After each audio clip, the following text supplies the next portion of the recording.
Hi friends, எல்லோரும் எப்படி இருக்கீங்க? எல்லோரும் நல்லா இருப்பீங்கன்னு நினைக்கிறேன். இன்றைக்கி நம்ம என்ன பார்க்க போகிறோன்னா மீன் குழம்பு.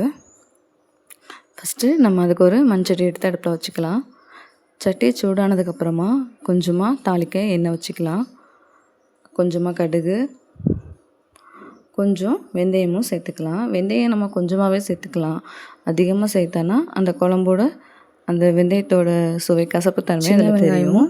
நல்லா வதங்கி சின்ன வெங்காயம் அந்த கண்ணாடி பதத்தில் வரும்போது அதில் நம்ம 2 பச்சை மிளகாவும் வெட்டி சேர்த்துக்கலாம்.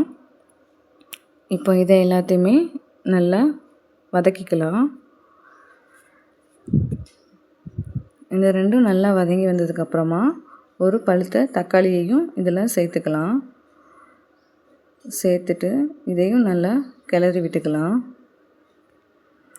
இதில் நம்ம வெள்ளைக்கூடும் சேர்த்துக்கலாம். வெள்ளைக்கூடு இப்போதைக்கு எங்ககிட்ட இல்லை, ஸோ அதனால் நான் இதில் சேர்க்கலை.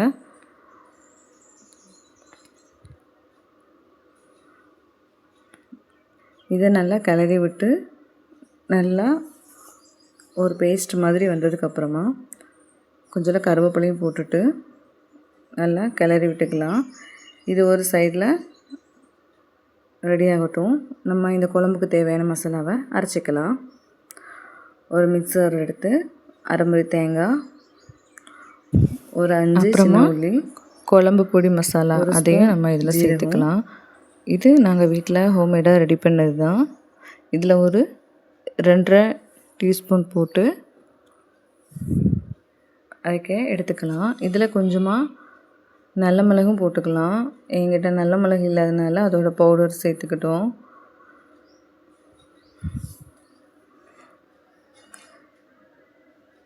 அப்புறம் எல்லாத்தையும் சேர்த்து மிக்சரில் கொடுத்து நல்ல ஒரு பேஸ்ட்டாக அரைச்சி எடுத்துக்கலாங்க.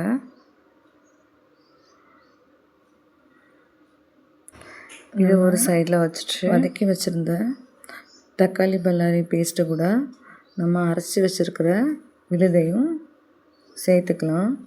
சேர்த்து இதை நல்லா கிண்டி விட்டுக்கலாம். இதில் கொஞ்சமாக உப்பும் சேர்த்துக்கலாம். இதோட பச்சை ஸ்மெல் போனதுக்கப்புறமா கொஞ்சமாக புளியை கரைச்சி வச்சுக்கலாம். அதையும் கரைச்சி இது கூட சேர்த்து நல்லா கொதிக்க விடணும்.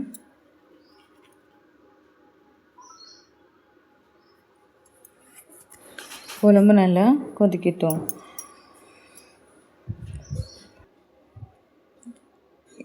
இது கொதிக்கிற டைமில் இதோட உப்பு கரெக்டாக இருக்கா நம்ம செக் பண்ணிக்கலாம்.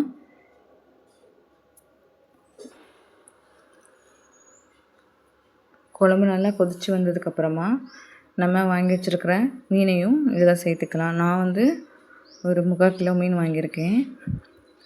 ஸோ அதை நல்லா கழுவி இப்போ நம்ம அதை குழம்புல சேர்த்துக்கலாங்க.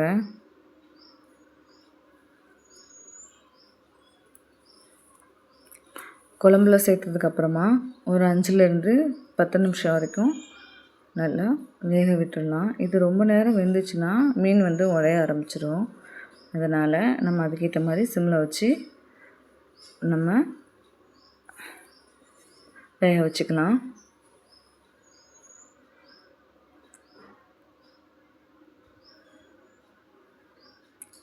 இப்போ குழம்பும் இறக்கிறதா கொதிச்சிருச்சுங்க. இப்போ மீன் குழம்பு ரெடி.